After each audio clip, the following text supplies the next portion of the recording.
আসসালামু আলাইকুম রহমতুল্লাহ। আশা করি তোমরা সকলেই ভালো আছো। আজকে আমাদের ন্যারেশনের 5 নাম্বার ক্লাস, অর্থাৎ পার্ট 5। আর পার্ট 5-এ যেটা থাকছে সেটা হলো প্যাসেজ ন্যারেশন। প্যাসেজ ন্যারেশন তোমাকে ভালো করে পড়তে হলে, বুঝতে হলে, তাহলে বিগত যেই ক্লাসগুলো ছিল, অর্থাৎ ন্যারেশনের পার্ট 1, 2, 3 এবং 4, এটাকে তোমাকে ভালো করে একটু দেখে নিতে হবে। এবং কেউ যদি সেই ক্লাসটা না করে থাকো, অর্থাৎ পার্ট 1, 2, 3, 4 এগুলো না করে থাকো, তাহলে পূর্বের ভিডিওগুলো তোমরা দেখে নিবে, অর্থাৎ পার্ট 1, 2, 3, 4 এগুলো দেখে তারপরে এই পার্টটা শুরু করবে। না হলে এই পার্টটা বুঝতে তোমার জন্য একটু কষ্ট হয়ে যাবে। তো চলো শুরু করা যাক। প্যাসেজ ন্যারেশনের মূল ভিত্তি যেটা, সেটা হলো আসলে সেন্টেন্স ন্যারেশন। তোমাকে ভালো করে বুঝতে হবে। এরপর প্যাসেজ ন্যারেশনে সামান্য কিছু পরিবর্তন আছে, সেগুলো একটু বেশি বেশি প্র্যাকটিস করলে আশা করা যায় তুমি একটু ভালো করে বুঝতে পারবে। তো দেখো, আমরা এখানে 3টা এক্সাম্পল করার চেষ্টা করব। চলো, প্রথম যে প্যাসেজ ন্যারেশনটা, তোমার প্রথম কাজ হলো, এগুলো আমরা আগেই বলেছিলাম যে প্রথমত পুরা ন্যারেশনের যে প্যাসেজটা থাকবে সেই প্যাসেজটা তোমাকে খুব ভালো করে পড়তে হবে। পড়ে সেই প্যাসেজটায় সাবজেক্টকে এবং অবজেক্টকে সেটা তোমাকে ভালো করে বুঝে নিতে হবে। পরবর্তীতে তুমি পার্ট বাই পার্ট, অর্থাৎ প্রত্যেকটা সেন্টেন্স ওয়াইজ করার চেষ্টা করবে, তাহলে নির্ভুলভাবে করতে পারবে। তো প্রথমত চলো আমরা প্যাসেজটা একটু পড়ে নিই। The teacher said to the student, adorable boy, do you like to go on a study tour? Your appearance deserves this. Yes, said the student. Take the permission from your parents. He said. One of the students said, where will you go, sir? Is it very far away? It will be decided after a discussion, said the teacher. অর্থাৎ এখানে আমরা দেখলাম subject হিসাবে এখানে teacher এবং object হিসাবে স্টুডেন্টের সাথে কথা হয়েছে। তো দেখো, the teacher said to the student, adorable boy. তাহলে এই অ্যাডোরেবল বয় এটা বলে এই স্টুডেন্টকে অর্থাৎ স্টুডেন্টকে আইডেন্টি করেছে অথবা তাকে সম্বোধন করেছে স্টুডেন্টকে অ্যাডোরেবল বয় বলে। তাহলে আমরা জানি যে কোনো কিছু যদি অ্যাডোরেবল বয় অথবা অন্য কোনো ওয়ার্ড এগুলো বলে যদি কাউকে কোনো কিছু বলে সম্বোধন করা হয়, তাকে আমরা অ্যাড্রেসিং দিয়ে লিখে থাকি। তাহলে এজন্য এখানে অ্যাড্রেসিং অ্যাজ অ্যাডোরেবল বয় লিখে নিলাম। সাবজেক্ট হলো দ্য টিচার, এজন্য দ্য টিচার। এরপরে যে সেন্টেন্সটা ইনভার্টেড কমার ভিতরে যেই সেন্টেন্সটা আছে সেটা হলো ইন্টারোগেটিভ সেন্টেন্স, এজন্য আস্কড। আর অবজেক্ট হিসাবে এখানে দ্য স্টুডেন্ট ছিল, এজন্য দ্য স্টুডেন্ট। এখন দেখো, do you like to go on a study tour? এই ইন্টারোগেটিভ সেন্টেন্সে এখানে কিন্তু ডাব্লিউএস কোশ্চেন নেই, প্লাস হলো এই প্রশ্নের অ্যান্সার, অর্থাৎ তুমি কি স্টাডি ট্যুরে যাবে। তো এই প্রশ্নের অ্যান্সারটা কিন্তু ইয়েস অথবা নো দিয়ে দেওয়া যায়, এজন্য আমরা এখানে ইফ নিয়ে নিয়েছি। ইউ হলো সেকেন্ড পারসন, অনুসরণ করবে অবজেক্টকে, অবজেক্ট হলো স্টুডেন্ট, সেখানে এই জন্য স্টুডেন্টকে আমরা হি হিসাবে নিয়ে নিলাম, অর্থাৎ হি তার প্রোনাউন ফর্ম নিয়ে নিয়েছি। এরপরে ভার্ব নিয়ে আসতে হবে। ভার্বের হলো ফার্স্ট, অর্থাৎ V1 আছে, V2 করে নিলাম, লাইট। এরপরে to, go on study tour, যা আছে তাই লিখে দিলাম। পরের সেন্টেন্সে ইওর অ্যাপিয়ারেন্স ডিজার্ভ দিস। দেখো, এই সেন্টেন্সটাও কিন্তু বলেছে, অর্থাৎ এই অংশটুকু কিন্তু বলেছে টিচার। যেহেতু টিচার মানে পূর্বের কথাও বলেছে, পরের কথাও বলেছে, এজন্য আমরা হি, এই হি বলতে এখানে টিচার। অলসো সেট, অর্থাৎ অলসো আবার লিখে নিলাম। দেখো, যে দুটো সেন্টেন্স যখন এরকমের পাশাপাশি থাকবে, তো তখন অর্থাৎ একই ব্যক্তি যদি দুটো সেন্টেন্স বলে থাকে একই ইনভার্টেড কমার ভিতরে, তাহলে ওই অলসো অথবা অ্যাগেইন সেট এগুলো দিয়ে আমরা, অর্থাৎ সাবজেক্ট এবং অবজেক্ট অর্থাৎ যাই লিখি, কিন্তু এই অলসো সেট অর্থাৎ অলসো অ্যাগেইন এগুলো আমরা বলে থাকি। Also said. তাহলে এরপরে এই যে সেন্টেন্সটা হলো, এই সেন্টেন্সটা হলো অ্যাসার্টিভ সেন্টেন্স, এজন্য দ্যাট লিখে নিয়েছি। আর এখানে ইউ আর হলো সাবজেক্ট। ইউ আর যদি সাবজেক্ট হয়, ইউ আর ফলো করবে অবজেক্টকে। অবজেক্ট হলো স্টুডেন্ট, স্টুডেন্টের আমরা সাবজেক্ট অবজেক্ট হিসাবে যদি ধরে নিই হি, দেখো সাবজেক্ট হিসাবে ধরে নিলে হি হয়, কিন্তু এখানে ইউ আর এটা পসেসিভ ফর্মে ছিল, কিন্তু হি এর পসেসিভ ফর্ম হিজ, এজন্য এখানে হিজ লিখে নিয়েছি। এরপরে অ্যাপিয়ারেন্স ডিজার্ভ, এখানে দেখো ডিজার্ভ ইএস যোগ আসছিল, সেটাকে পাস্ট ফর্ম করে নিলাম ইডি যোগ করে দ্যাট। এখানে দিস থাকলে দ্যাট হয়, অর্থাৎ ডাইরেক্টে যদি দিস থাকে তাহলে ইনডাইরেক্টে দ্যাট লিখতে হয়। পরের সেন্টেন্স দেখো ইয়েস, আমরা পড়েছিলাম যে ইয়েস যদি থাকে অর্থাৎ কোনো কিছু যদি হা বোধক সম্বোধন করা হয় তাহলে তখন আমরা রিপ্লাইড ইন দ্য অ্যাফার্মেটিভ লিখে থাকি, আর এই ইয়েসটা বলেছে কে, স্টুডেন্ট বলেছে, এজন্য the student replied in the affirmative এটা লেখা হয়েছে।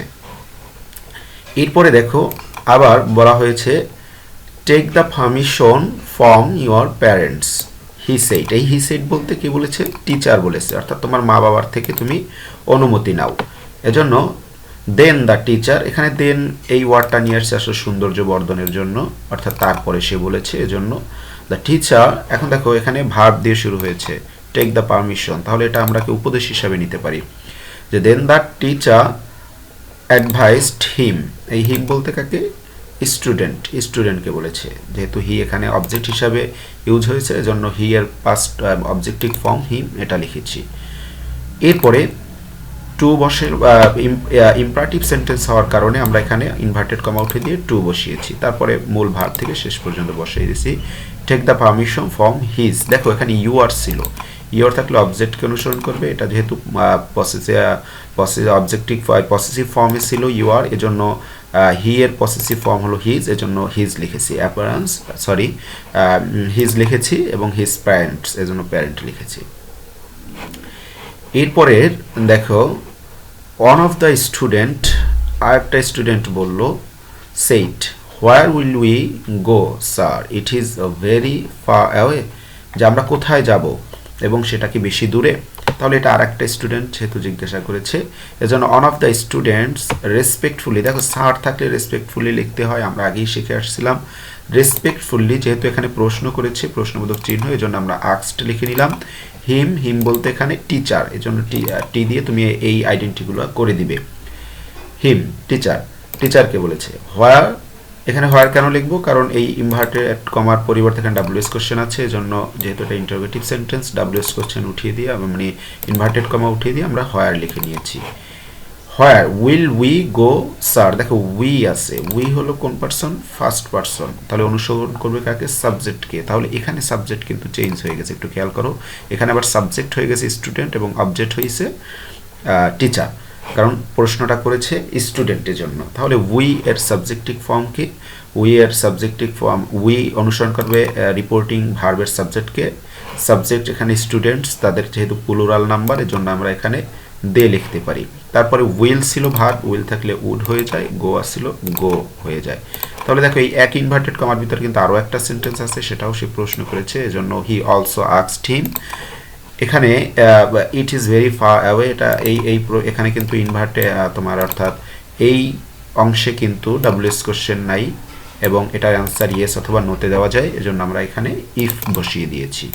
এরপরে ইট ভেরি ফার অ্যাওয়ে, দেখো এখানে ভেরিটা লেখা হয় নাই, তো এখানে তুমি চাইলে ভেরি লিখে নিতে পারো, এখানে যেহেতু ইট ইজ আছে ভার্ব এজন্য আমরা ওয়াজ লিখে দিয়েছি।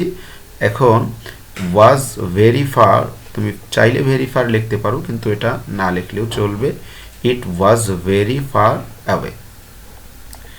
এরপরে it will be decided after a discussion, দেখো এই কথাটা কে বলেছে, এটা কিন্তু টিচার বলেছে, সেড দ্য টিচার, তখন কিন্তু আবার এখানে সাবজেক্ট টিচার, অবজেক্ট হয়ে গেছে student, then the teacher replied. এখন রিপ্লাইডটা আমরা কখন লিখব, কখনো যদি প্রশ্ন করা হয় এবং পরবর্তীতে যদি তার অ্যান্সার দেওয়া হয় তখন আমরা সেই প্রশ্নের অ্যান্সার যখন যেইটা লিখতে যাব তখন আমরা রিপ্লাইডটা লিখব, রিপ্লাইড দ্যাট, দ্যাট লিখেছি কিসের জন্য, যে এটা ছিল একটা অ্যাসার্টিভ সেন্টেন্স এজন্য দ্যাট লিখেছি। সাবজেক্ট হিসাবে ইট ছিল, ইট লিখে দিলাম, উইল থাকলে উড লিখতে হয় এজন্য উড লিখে দিলাম, তারপরে be decided after a discussion যা আছে তাই লিখে দিলাম। তাহলে দেখো এখানে আমরা যেই মূল আমাদের ঝামেলাটা যেটা হতে পারে সেটা হলো সাবজেক্ট দ্বারা এবং অবজেক্ট দ্বারা, অর্থাৎ একই সাবজেক্ট, একই যখন প্রথম সেন্টেন্সে সে সাবজেক্ট থাকে সে আবার অবজেক্ট হয়ে যায় অন্য সেন্টেন্সে দেখা যায়, আবার কোনো সেন্টেন্সে নতুন কোনো সাবজেক্ট আসতে পারে বা অবজেক্ট নতুন কেউ হতে পারে, এগুলোকে খেয়াল করে তোমাকে বসাতে হবে এবং পূর্বের যে নিয়মগুলো ছিল সেই নিয়মগুলো তোমাকে একটু ভালো করে ফলো করতে হবে, তাহলে তুমি এই ন্যারেশনের এই পার্টটা তুমি খুব ভালো করে কমপ্লিট করতে পারবে। আমরা আরেকটা এক্সাম্পল দেখি। Where are you loitering here and there now? Are you in trouble? Said the school teacher. I am loitering because I have none to take care of me, said the boy. The school teacher said, do you feel hungry? Yes, I am very hungry now, said the boy. তাহলে এখানে দুজন ব্যক্তির মধ্যে কথা হয়েছে, একটা হলো teacher আর একটা হলো একটা বালক, তার সাথে এবং শিক্ষকের সাথে কথা হয়েছে। তো আমরা সাবজেক্ট হিসাবে এখানে school teacher, the school teacher asked the boy, why লিখেছি কেন, কারণ ইনভার্টেড কমা উঠে এখানে হোয়াই বসবে, যেহেতু এটা ইন্টারোগেটিভ সেন্টেন্স। এরপরে সাবজেক্ট ইউ আছে। দেখো আগে আমরা বলেছিলাম যে সাবজেক্ট এই রিপোর্টিং ভার্ব কিন্তু রিপোর্টেড স্পেসের পরে থাকতে পারে, তাহলে তোমাকে কিন্তু আমরা যখন করব অর্থাৎ সমাধান করব তখন কিন্তু অবশ্যই শুরুতে লিখে নিতে হবে। এখন এজন্য এখানে আমরা শুরুতেই লিখে নিয়েছি। এরপরে এখানে সাবজেক্টকে, সাবজেক্ট হলো এই সেন্টেন্সের সাবজেক্টকে আর ইউ ট্রাভেলিং, এই সাবজেক্টে এই যে সেন্টেন্সটা আছে সম্পূর্ণ সেন্টেন্স, এই সেন্টেন্সে প্রথমত আমরা ইউকে ফলো করব সাবজেক্ট হিসাবে, এই ইউ অনুসরণ করব অবজেক্টকে, এই সেন্টেন্সের অবজেক্ট হলো বয়, এজন্য দ্য বয়। আমরা এখানে সাবজেক্ট হিসাবে বয়কে আমরা হি দ্বারাও প্রকাশ করতে পারি, যে হোয়াই হি ওয়াজ, ওয়াজ কেন লিখলাম, আর ছিল এই জন্য ওয়াজ হয়ে গেছে, এবং লটারিং হেয়ার অ্যান্ড দেয়ার এটা আমরা লিখে দিলাম। এরপরে নাও থাকলে দেখো আমরা জানি যে দেন হবে, এর জন্য দেন লিখে দিলাম। And also asked if he was in trouble, কেন এটা লিখলাম কেন, এই যে একই সেন্টেন্সের ভিতরে আছে এজন্য অলসোটা নিয়ে আসছে, অর্থাৎ এক ইনভার্টেড কমার ভিতরে আছে এজন্য।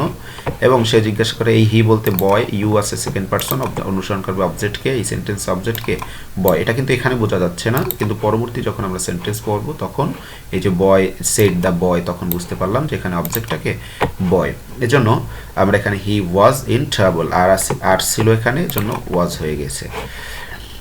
এবার দেখো I am loitering because I have none to take care me, তাহলে এখানে দেখো এই যে প্রশ্ন করা হয়েছিল তার কিন্তু অ্যান্সার এই প্রশ্নে অর্থাৎ এই অংশে আছে, এবং এখানে কিন্তু সাবজেক্ট হলো বয় এবং অবজেক্ট হলো টিচার, এজন্য the boy replied the teacher that, that কেন হবে, কারণ এটা অ্যাসার্টিভ সেন্টেন্স, এজন্য দ্যাট লিখে দিলাম। হি ওয়াজ, ওয়াজ কেন, অ্যাম আছে এজন্য ওয়াজ হয়েছে, আই আছে এটার যে সাবজেক্ট তাকে অনুসরণ করবে, এখানে সাবজেক্ট হলো দ্য বয়, এজন্য আমরা হি লিখে দিয়েছি। Loitering, he was loitering because he, এই হি বলতে কে, এই হি বলতে হলো এই যে পরবর্তী দেখো আই হ্যাভ, এই আই এর জন্য আমরা এখানের সাবজেক্টকে অনুসরণ করব বয়, বয়কে জন্য আমরা হি দিয়ে লিখেছি। এরপরে এখানে আছে হ্যাভ, হ্যাভ আছে দেখো আই হ্যাভ, হ্যাভ যেহেতু আছে আমরা জানি হ্যাভ থাকলে হ্যাড হয়ে যায়, এজন্য হ্যাড লিখে দিলাম। None to take care me, care him, এখানে মি ছিল, মি হলো তোমার ফার্স্ট পারসন এবং অনুসরণ করবে অবজেক্টকে, সরি সাবজেক্টকে, এবং সাবজেক্ট বয়, এখানে মি যেহেতু অবজেক্টিভ ফর্ম হিসাবে ইউজ হয়েছে এজন্য এখানে আমরা এখানে হি এর অবজেক্টিভ ফর্ম হিম, এজন্য আমরা হিম লিখে দিয়েছি। এরপরে দেখো said the school teacher said do you feel hungry, তাহলে এখানে আবার কিন্তু চেঞ্জ হয়ে গেছে, অর্থাৎ সাবজেক্ট এবং অবজেক্ট কিন্তু চেঞ্জ হয়ে গেছে, এখানে সাবজেক্ট হলো স্কুল টিচার, অবজেক্ট হলো বালকটি, তাহলে দ্য স্কুল টিচার আস্কড, যেহেতু এটা প্রশ্ন করেছে এজন্য আমরা আস্কড লিখেছি, asked the boy if, if কেন লিখলাম, কারণ এখানে ডাব্লিউএস কোশ্চেন নাই এজন্য ইফ লিখলাম, সাবজেক্ট ছিল ইউ, অনুসরণ করবে অবজেক্টকে, এখানে অবজেক্ট হলো বয়, এজন্য the boy if he field, এই যে ফিল ছিল এর পাস্ট ফর্ম ফিল্ড হাংরি। এরপরে সে অ্যান্সার করলো কি yes, the boy replied in the affirmative and added that, এবং সে আরও বলেছে, সে ইয়েস বলে তারপরে আরও বলেছে I am very hungry now, তাহলে এই জন্য অ্যাডেড দ্যাট, হি ওয়াজ, এম ছিল এজন্য ওয়াজ হয়ে গিয়েছে, ভেরি হাংরি নাও থাকলে দেন হবে, এজন্য দেন বসে গেছে। ওকে, তাহলে এভাবে করে তোমরা বেশি বেশি করে প্র্যাকটিস করবে, এরকম করে প্র্যাকটিস করে খাতায় করে নিবে, অর্থাৎ একটা সেন্টেন্স আগে ভালো করে পড়ে সেখানে সাবজেক্ট এবং অবজেক্টকে ভালো করে আইডেন্টি করে নিবে এবং বেশি বেশি করে প্র্যাকটিস করবে। তো আশা করি তোমরা এই ন্যারেশন পার্টটি খুব ভালো করে বুঝতে পারবে। কেউ যদি পূর্বের পার্টটি ভালো করে না দেখে থাকো সেই পার্টটি ভালো করে দেখবে এবং সলভগুলো তুমি করার চেষ্টা করবে, তাহলে অবশ্যই তুমি এটা খুব ভালো করে করতে পারবে। ধন্যবাদ সকলকে। পরবর্তী আমরা যে কোনো গ্রামার পার্ট নিয়ে হাজির হয়ে যাব। ততক্ষণ পর্যন্ত আসসালামু আলাইকুম রহমতুল্লাহ।